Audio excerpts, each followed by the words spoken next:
नमस्कार मंडळी, आज आपण बनवतोय मस्त अशी गुळाची लापशी। बघा कसा दाणानी दाणा मोकळा झालाय आणि तरीसुद्धा मऊसूद आहे। खाताना घशात फसणार नाही किंवा खूप जास्त पाणी नाही। परफेक्ट अशी लापशी तयार झाली आहे। यासाठी आपण कुकरमध्ये तूप गरम करून घेतलंय आणि तूप थोडंसं जास्तीचं घ्यायचं।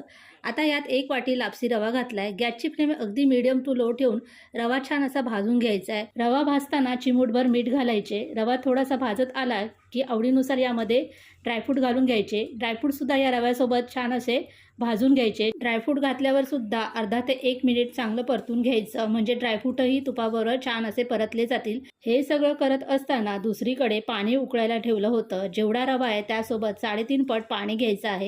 पाणी अगदी आपल्याला उकळतं यामध्ये घालायचं आहे। जेवढा लापशी रवा घेतलाय तेवढाच येथे आपल्याला गूळ घ्यायचा आहे।